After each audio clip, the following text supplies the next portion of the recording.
Assalamualaikum warahmatullahi wabarakatuh. Perkenalkan, nama saya Yulianti, nomor NPM 101211108 dari kelas C5 Manajemen. Di sini saya akan menjelaskan tentang rasio keuangan guna memenuhi penilaian tengah semester mata kuliah Manajemen Keuangan.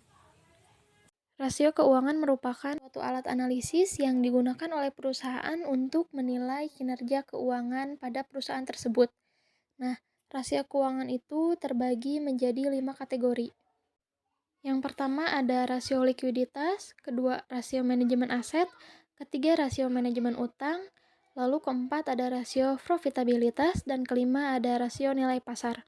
Nah, yang pertama yaitu rasio likuiditas. Rasio ini memberikan gambaran kemampuan suatu perusahaan untuk membayar utang yang jatuh tempo dalam 1 tahun. Dan rasio likuiditas ini terbagi menjadi 2, yaitu ada rasio lancar. Rumus untuk menghitung rasio lancar yaitu sama dengan aset lancar dibagi liabilitas lancar, serta rata-rata industrinya yaitu 4,3 kali. Nah, di dalam contoh soal, misalnya suatu perusahaan memiliki total aset sebesar Rp165.400.000 dan total utang lancar sebesar Rp75.200.000. Nah, berdasarkan data tersebut, berapakah rasio lancar yang dimiliki oleh perusahaan tersebut? Jawabannya yaitu rumus rasio lancar, total aset lancar dibagi total utang lancar, yaitu sama dengan Rp165.400.000 dibagi Rp75.200.000. Maka dihasilkan rasio lancarnya yaitu sebesar 2,2 kali. Nah, dari hasil tersebut, perusahaan tersebut belum cukup baik untuk membayar kewajibannya karena kurang dari rata-rata industri. Kedua ada rasio cepat. Rumus dari rasio cepat yaitu aset lancar dikurangi persediaan dan dibagi liabilitas lancar. Dan rata-rata industrinya yaitu 2,2. Contoh soal misalnya perusahaan X memiliki laporan keuangan yang mana dari laporan tersebut diketahui bahwa total aset lancarnya adalah Rp1.165.406.301 dan persediaan lancarnya adalah Rp316.826.909 serta utang lancarnya yaitu sebesar Rp408.490.550.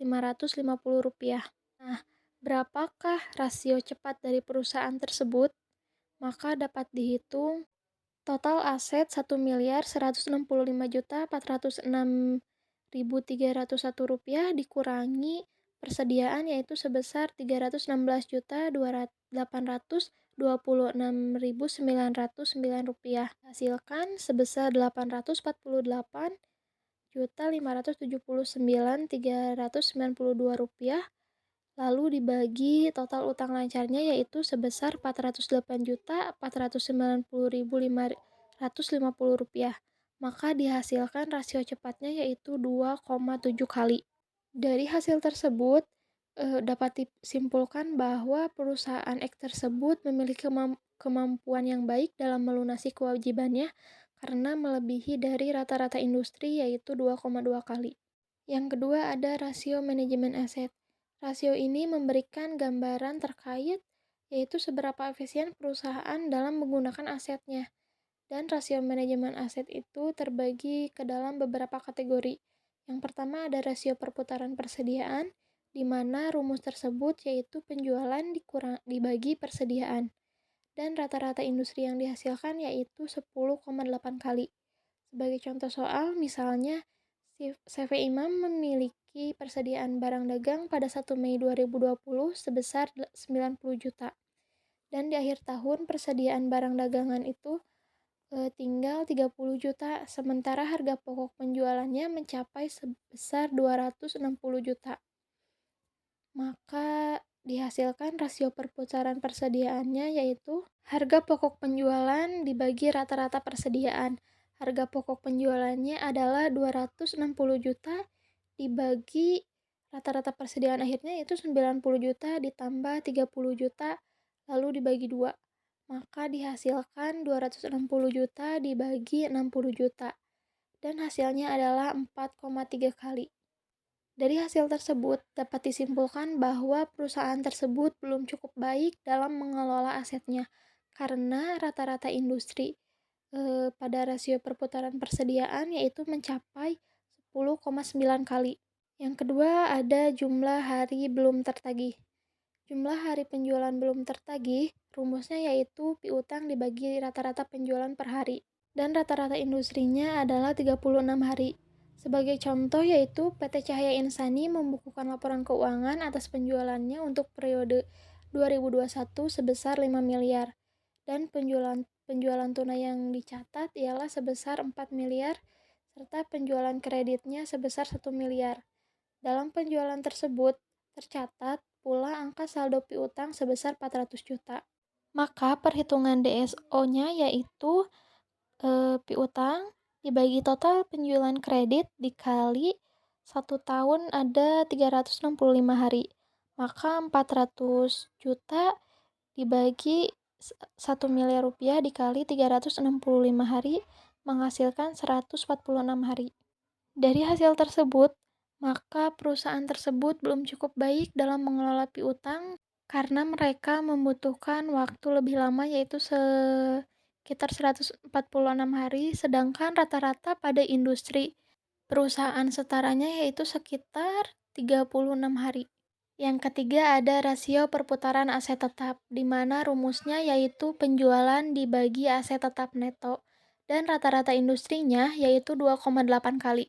Sebagai contoh soal, misalnya sebuah usaha bengkel, pendapatan rata-rata usahanya dalam satu periode bisa mencapai 500 juta rupiah dengan total aset yang dimilikinya seharga 100 juta rupiah. Lalu berapakah rasio perputaran aset tetap bisnis bengkel tersebut?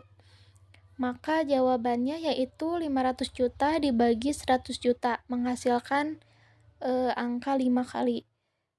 Angka tersebut dapat disimpulkan bahwa usaha tersebut sangat baik dalam mengelola perputaran aset tetapnya karena melebihi rata-rata industri yang mana hanya 2,8 kali.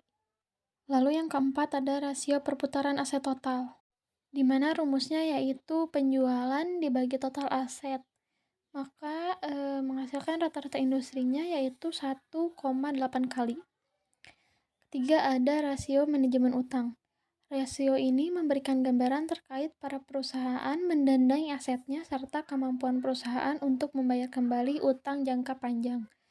Dan rasio manajemen utang terbagi menjadi beberapa, yaitu ada total utang terhadap total modal atau total debt to total capital. Rumusnya yaitu total utang dibagi total modal sama dengan total utang dibagi total utang ditambah ekuitas atau modal.